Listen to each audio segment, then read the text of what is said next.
Hello and welcome to a special edition of the Sports Desk. We're wrapping up 2017, the year that was in sports games, and I'm here with my colleague Matt Bertz. How you doing? I'm doing well. It's an interesting year. I find looking over the titles and some of the events and the things that happened. How are we going to remember this year? Certainly there was the normal slate of games came out. There was some good games that came out. Also apart from some of the usual ones that we remember.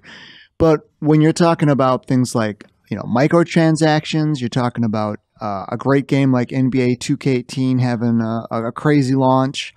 And then just some of the, conversations around modes and stuff. It just feels like a very strange year. Yeah, it's community outrage, I think, is the best way to kind of summarize it, because was there a sports game that wasn't tainted by that in a significant way? I mean, I think even the ones that people liked, I think it was generally like, well, this mode could have been better, or something like that even. So yeah, I mean, Madden got a lot of backlash when they said they weren't going to do anything in regards to the connected franchise mode. They also got some crap about some of the gameplay stuff when that first came out. You saw a ton of negative feedback that went outside the sports realm and into the greater, just YouTube phenomena with NBA 2K, where they got taken to the tool shed for their microtransaction policy at the beginning, and the general community discontent. Like, I've never seen that community more poisoned than it is right now. They're pissed about animations being broken. They're pissed about the servers, which, has always been a weakness of visual concepts. They're pissed about, like when they transition into this GTA style neighborhood, the microtransactions are just so much more noticeable, and the advertising so much more noticeable that, it just leaves a bad taste in people's mouths. I think FIFA had its own hashtag fix FIFA phenomena that kind of ran through the internet, and that community's really upset. Yeah. So and that was a very similar sort of thing where it was like a boiling point, a summation of things, even something like Ultimate Team, which not everybody plays, but there's a lot of people who play that and they really like it. It's not about, they don't see the grind as bad. They don't see the fact that there's all these cards, sort of a certain amount of card inflation. They don't see that as bad. And that's great. If you enjoy the mode, that's wonderful. But even, I think you've seen it in the Madden Ultimate Team, community. And as we're talking about the FIFA Ultimate Team community, it seemed like they just had packaged up a whole lot of outrage and just, let it go in that period before Black Friday. Yeah. And I mean, outrage isn't new for sports games. People are mad about legacy issues all the time. We've seen Madden have ebbs and flows where the community seems kind of happy, then they're pissed. I mean, it feels like this is kind of par for the course, but it did seem louder this year. And I think there's legit gripes like that. There usually is. I mean, people don't just wake up and decide to be pissed. Well, maybe they do, but not everybody does. Yeah, so that's the thing for me. Community outrage kind of defined this year, and when you look past that, there's still some good games to be played. What stuck out to you? I think the other thing would be the story mode sort of thing, and that's more of like an EA, for EA putting it into Madden for the first time, and then continuing kind of a crucial year too, I felt, for FIFA, and I thought. I thought it worked really well for FIFA. I thought most people, in regards to Madden in the long shot, I felt that they were appropriately sort of constrained in their outlook, in the sense that they said, that's a good first step. They didn't expect it, some momentum from FIFA's story mode last year to all of a sudden just be like, oh yeah, they're going to hit the ground running and it's going to be this huge NFL story and whatever. I think while the gameplay wasn't great, I think most people gave it the sort of appropriate, this is a great first step. Let's see what happens next year. And I guess in some ways it's a positive. Yeah. And we'll see how EA deals with those story modes going forward. But, I've argued that while it's great, I don't, I'm not angry about it, or I thought the story mode was fine. I am curious the kind of the longevity, of some of these. And certainly, with Madden in particular, spoiler alert, with the long shot, it's obviously going to go into the NFL and transition into the NFL. That's a very natural thing for them to do. And FIFA's naturally set up to have Alex Hunter be a critical part of the England national team going into World Cup year. Yes. Yeah, like they are those. I do like that they're segmenting the story so there's seasons. But, for me, like, I like to invest a lot of time in my favorite sports modes, and that's why 2K has always spoken the most to me, because you have a long upgrade pass, you have a lot of player customization to make the character feel like it's your own. Their story was awful this year. You know, they've been trending kind of downward for a couple of years, but I feel like no one's really hit the home run there. You know, FIFA kind of took steps in the right direction with giving you a little more agency, it felt like, over, you know, you could at least customize what Alex Hunter was wearing, but it was still very much on rails, you know? Yeah.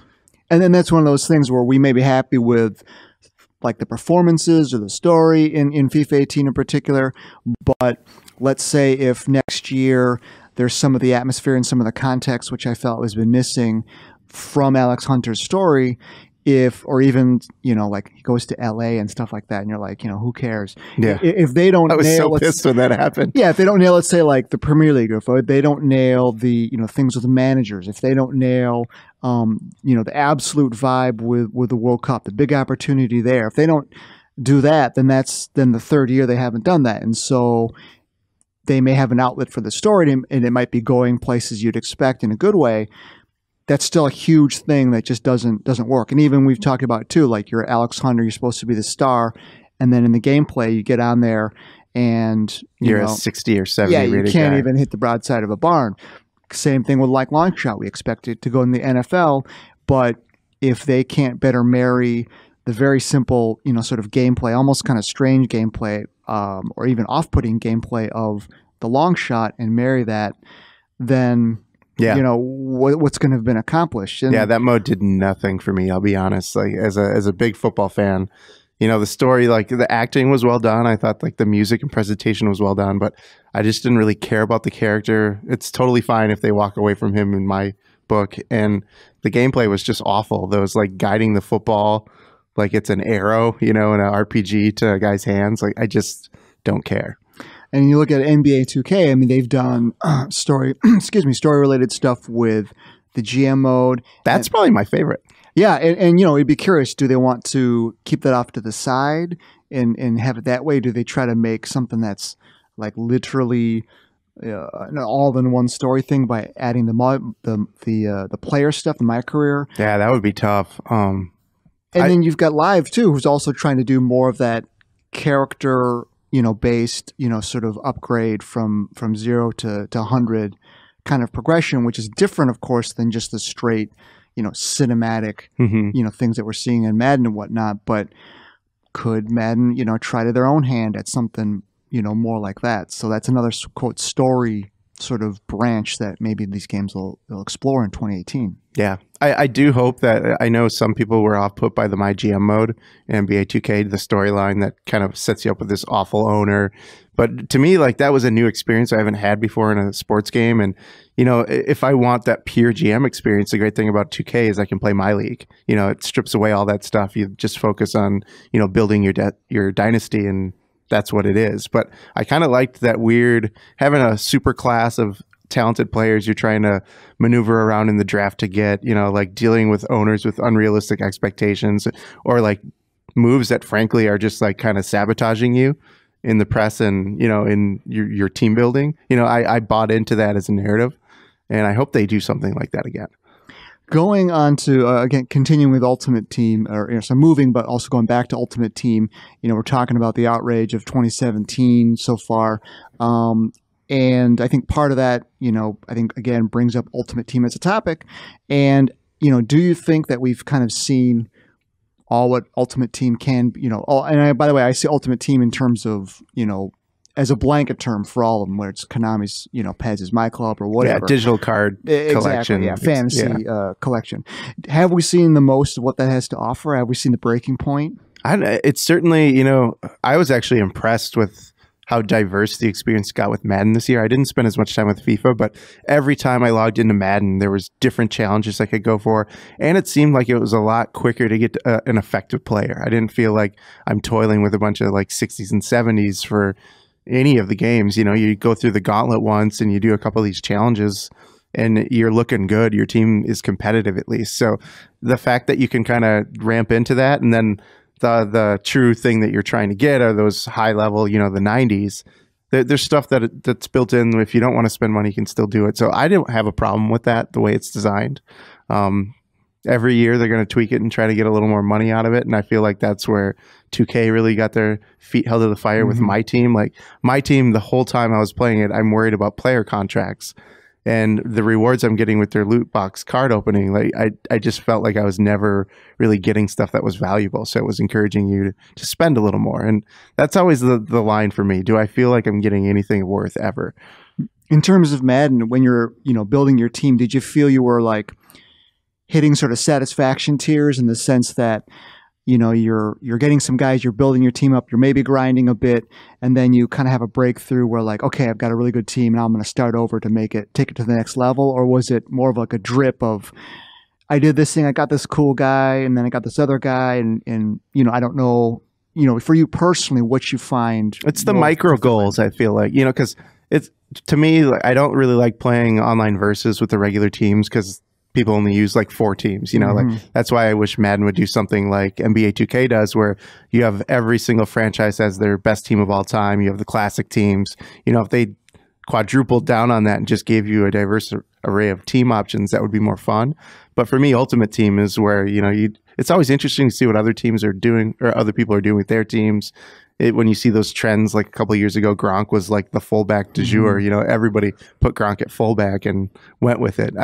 I like watching those trends, and for me, it's those little micro goals. Like I want to upgrade this guard, so like my next couple games are going to be working towards that little objective. And as long as it doesn't take me 57 games to do it, like it doesn't really bother me. It's just a little extra goal in the step while you're competing online. How about you?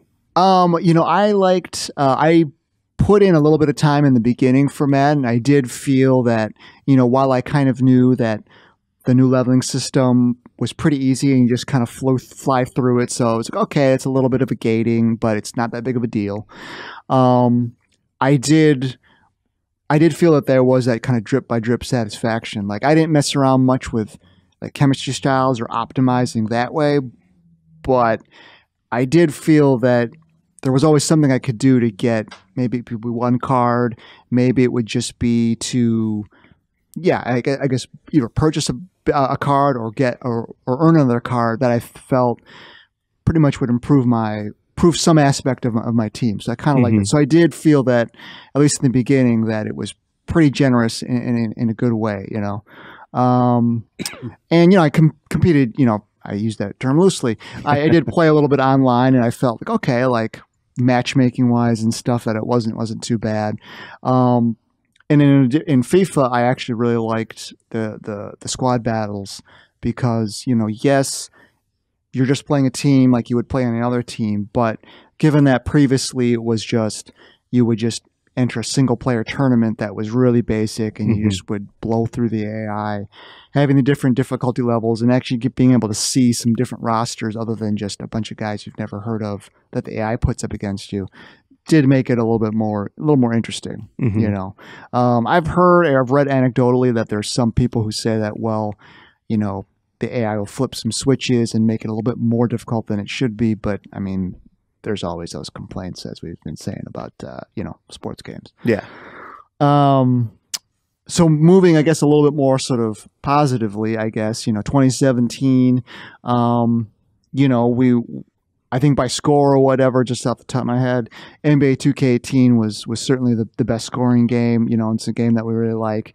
But apart from just, which game's the best or whatever, tell me a little bit about some of, like, I guess maybe the moments or the modes or some of like the smaller details you just thought were cool, whether it be for, a game that we really liked, like NBA 2K18, or just even some sports game that you just played and just had a good time with. Yeah. So I tend to play franchise mode. That's my favorite. I like scouting. I like building, rosters and stuff like that. So the one I always seem to have the most fun with over the last several years is NBA. And that was still the case this year, whether I was doing the My GM mode we talked about or My League. Like, I just like the way that scouting works in that game. I like the way that, I have to jockey to get guys signed, and the trade finder is just a godsend. It's a little OP, but just being able to have, like, here's 13 options to get rid of this dude. Which one are you going to do? Just having that option out there instead of having to, like, hit your head against the wall with a trade button, that's great. So I had a lot of fun with that. The other mode that I played a lot this year was NHL's, EA Sports Hockey League. We have a bunch of guys that play together, and the 3v3 mode, I'm so super glad they added that to that mode because it just lets you, get a full team of humans instead of dealing with the AI, and that's a godsend.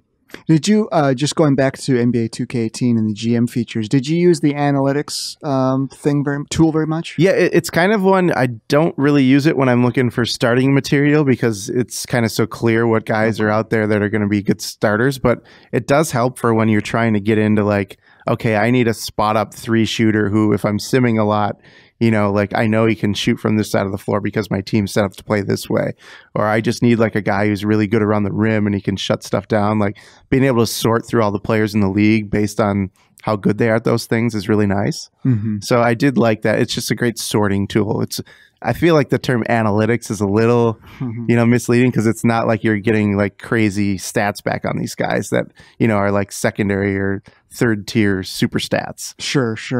Yeah. I can see that. It is. I mean, I guess technically you could say a stat is an analytic, just by definition. But it did seem like it would be pretty cool to just kind of get a lay of the land. Like you said, maybe you find where the value is or the lack of value is for whoever you might be paying for a certain player or whatever. Yeah. Which obviously kind of goes back into the whole Moneyball thing. But I would say for me, I would agree with threes. I think, as I've said before, it wasn't something I was looking for or asking for. But just playing it, it does. And I'm not even like a Deekmeister or whatever, but just having the quick, back and forth action, and then you throw in the money pucks and just some variables or whatever. It was a funner experience than I thought it was. I have no idea how they didn't just package that up quick for Switch. You don't even make the whole NHL game. Just go, here's threes. Yeah, have some fun, people. Yeah, no doubt. I did like the sims, the different sort of sim permutations, the sim options in MLB The Show, where you could go in and just have some highlight moments pop up. I play the full NFL season. I don't play a full, I'll probably play a full, soccer season, but I definitely don't play a full NHL season. Yeah. And I sure as hell obviously ain't going to play a full MLB season. So having those things in a week or even just in one game or whatever, I think was a very cool feature. One of those little things that, again, you might not consciously ask for or whatever. But but like quality of life. Quality of life, yeah. And again, like we talk about Ultimate Team a lot, I always have like a list of like quality of life stuff for Ultimate Team, because even for that, that's one of those things that as you're going through your books, your cards, or whatever you're trying to deal with all the cards and stuff, can be a huge thing. It can be a mess. It definitely can. Otherwise, I really liked Dirt 4. I liked the approach to career mode in particular. It sounds kind of weird. It sounds kind of anti-ambitious. I don't know if that's a word, or non-ambitious, but it's all about managing what's going to break down. So you're always in that fear of your car is constantly degrading every time you use it. And so your career isn't necessarily about making your car a superstar or, putting on +4 shocks. It's about the attrition. Yeah, exactly. Dealing with that, like, okay, my car's good enough to get through this, and then how can I, deal with my staff and whatever to strengthen my car so they'll last and stuff. So I thought that was kind of a neat take. Other than that, NHL is a game that, in years past, and unfortunately Kim's not here to talk about it, but we've all talked about it because we all like a lot. And we all, love NHL or love hockey.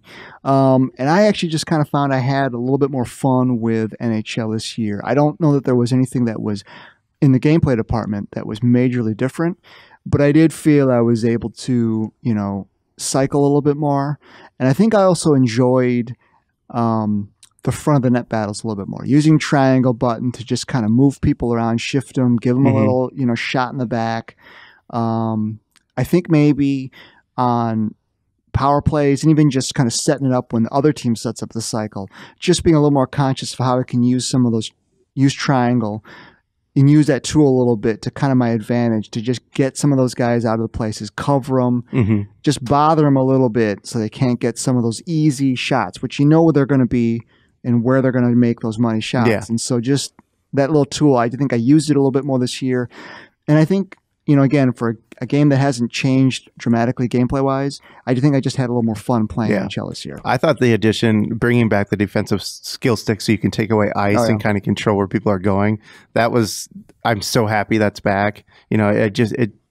There are so many players that are so good at stick handling when you're playing online that being able to take away space from them is just like a great equalizer, because I mean, last year there were just guys that sometimes you just can't touch. You watch these guys on YouTube and you're like, holy crap. I mean, these guys have mastered the controls, and giving you the ability to just, like guide them a direction and cut them off at the pass is really nice, using your stick instead of missing a check or getting a penalty because you're aggressively stick lifting or poke checking, like I just love that addition this past year. But I still hate the skating. They need to read it. The guys turn like they're the Titanic. Every single game you play, you see a guy that just moves so unnaturally that any hockey player that's like bantams and up could easily like change directions, and they just can't. It's like it's almost like there's certain dead zones and certain animations where it's just like they can't read whatever it is you want to do. Like maybe you've gotten they're facing a certain direction and you're trying to do certain motions with the stick, and it almost like it just doesn't read. You're just like, even sometimes things like acceleration just, I think, doesn't work. Coming out of certain animations where you're just, okay, hit the jets, go, go, go. And you're like, holding down the R3 and it just like, doesn't do anything. Yeah, and I think some of that probably ties into why the puck pickup system is still so broken. If constantly, every single game, you see the puck go right in between your guy's legs, and he doesn't even make a maneuver for it. And they have that fancy, like every guy's kicking it out of his skates and like whatever. And it's like they've got that in, but then far simpler pickups just don't happen, especially around the boards. Like for whatever reason, it's like they're the opposite magnet when the puck is there and the boards are there. I don't know what's going on with that, but they need to fix that. One of the other big things of 2017 was microtransactions. I mean, certainly for Ultimate Team, we've talked about fantasy style things. It's nothing new. I know there was that outrage over, UFC 3's got, microtransactions, but it's like, well, that's the Ultimate Team version mode for that game, which will be coming out later in February. And it's not the career mode. So yes, we are used to microtransactions. It's nothing new to us. But the question is when do we see, or if we see, some of that creep a little bit more over into things like our GM mode, which we've always felt is kind of a safe kind of haven, so to speak, where if you don't want to do Ultimate Team or you don't want to do like a My Player thing, you can just play this sort of unmolested, so to speak. Do we see something like that make the transition in 2018? Probably, I feel like, EA is certainly looking at ways that can maximize revenue all the time. We've seen that with all the decisions they've made with their core franchises, it seems like. Even like BioWare games have loot crates and multiplayer now. Like they definitely are looking for more revenue. They have a ton, what does it make? Ultimate Team makes like $800 million a year or something right now. So it seems like it's a little overzealous if it goes into that mode, but I could see them trying to do something dumb with like scouting points being in a loot box, or, like stuff like that, or like the cards that you can play in an NBA 2K where it's like, I can convince this guy to, sign with me and come back to the team, or some of that like upgrade based stuff going into loot crates instead of being a point system like it is now in Madden. I wouldn't be surprised. It would suck. I mean, it feels like NBA Live 18 with the one, they don't have much of a career mode, or I'm sorry, like a GM. Yeah, the GM mode in that game is terrible. So I wonder if that's the kind of game franchise that it just can easily make a little bit of that transition more than, say, like Madden. Yeah, you would hope they'd experiment with something a little less valuable. They had a rough year this year. They basically blew the tires off Mass Effect. They the windows were all blown out of Battlefront 2. Like they got to stop ruining the things that make them a lot of money. And Battlefield and the EA Sports games seem like they're right there waiting to be ruined. You hope that they can scale back, and I hope they really learned from what happened. Like they had to react in an aggressive way about the need for speed microtransactions, the Battlefront stuff. I think EA, who is saying, Andrew Wilson's motto has been put the player first. That was his big shining, this is the hill that I'm going to set up my flag. Well, that hill's looking pretty small right now. looking forward to 2018, I guess that brings up the topic of, I mentioned career mode or GM modes being separate from microtransactions or microtransactions or ultimate team. But one of the things, or, probably related, is the fact that you see the sort of the waxing and waning of, do they work on a GM career mode this year, or do they leave it alone and focus on, competitive or ultimate team or whatever? In terms of features, Madden, of course, is one of the big ones we always talk about. So I'd be curious if in 2018 we think that, they'll address some of these games career modes. And it's not just even EA, like even look at like Konami with Pro Evo, like their Master League GM mode is needing to overhaul for 2-3 years now. They focused on gameplay instead. That's fine.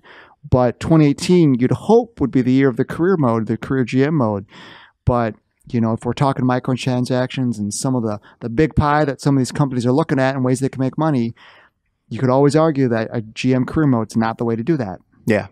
It seems like Madden at least is going to be doing something, because I've seen Rex Dixon kind of soliciting opinions from the internet, like, all right, franchise guys, what is it that you really want? They're polling, they're looking to see what people say. You can always count on NBA 2K to try something. Eric Banish is always given his little amount of, like budget to figure out some new stuff. And so they're always throwing stuff against the wall, seeing if it sticks or not. So I know they'll continue to work on stuff.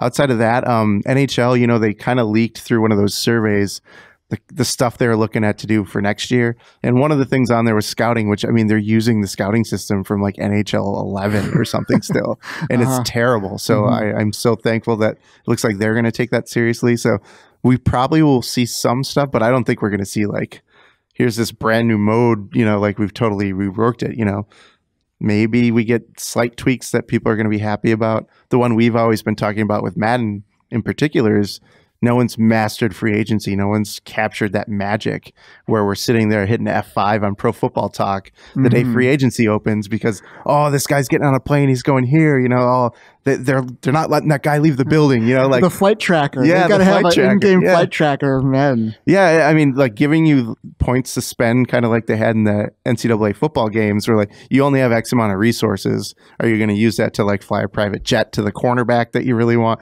Just making some sort of gameplay system, build drama into that, and feel like there's high stakes, because free agency is high stakes. That would be awesome.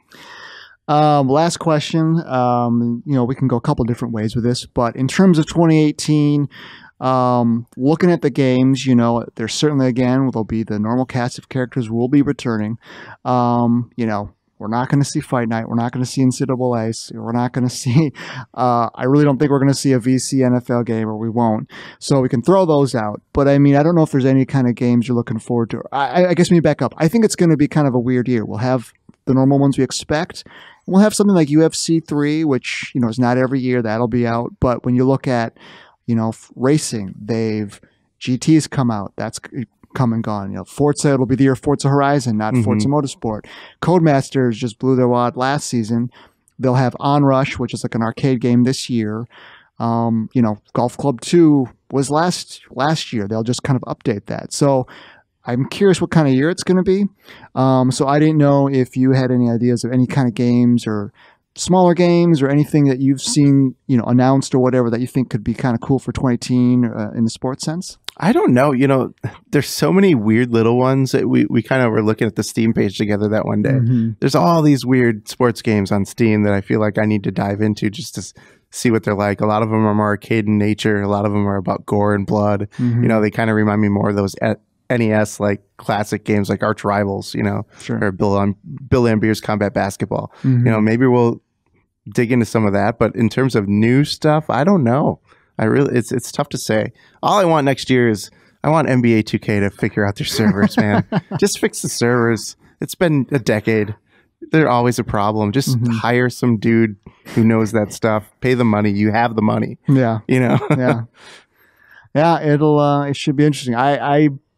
For me personally, I'm curious what GT Sport does to update. That's again not really a new game, but they're going to have like a single player sort of thing in December, which will kind of bring back the Sunday Cups and there's kind of like trad Gran Turismo single player stuff, which is not going to be like a breath of fresh air, but it will make the game a little better. And then sort of kind of on that like off the beaten path sort of sports sort of tip, Laser League is a game I played at E3 last year, which I really liked. And it's kind of weird because if you go look at it or you read about it, it might not be evident of like why it's fun. And even I had somebody kind of talking into my ear as I was playing it. He's like, okay, here's what this mode's about, and you need to maybe try this. But after 3-4 games, you get a hold of it. So if you can go play, I know there's a closed beta, I believe. By the time this is aired, I think it'll be come and gone. But look out if there's any opportunities to demo that game or something like that. You guys should check that out because it's definitely kind of a non-traditional sports game. I think that is a lot of fun and could make some waves. Kind of like, we had Rocket League kind of come out of nowhere. Which is still going strong. Yeah. Oh, you know what games I am excited about? Tennis is coming back next year. Oh, yeah. I love the top spin games. I absolutely love the top spin games. And so seeing some of those old devs working on a new tennis game is exciting to me. Yeah, absolutely. I sorry, no disrespect to forget that. I was just totally forgot it. So thank you for bringing that up. Yeah, that should be a good sort of, different kind of sports experience that'll be in the mix from the old fall slate. So yeah, thanks for bringing that up. Yeah. Well, that's all we have for you for today. Thanks again for not only tuning in today, but for tuning in all year for all the Sports Desk content. You have any questions, you have any comments, anything, shoot me a line. I'm at Kato at GameInformer.com. It's Kato at GameInformer.com. Hit either of us up on Twitter. The handles will be on the page or whatever on the front page of GameInformer.com. So feel free to do that. Send us your comments, questions, anything you've got, and we'll see you in the new year.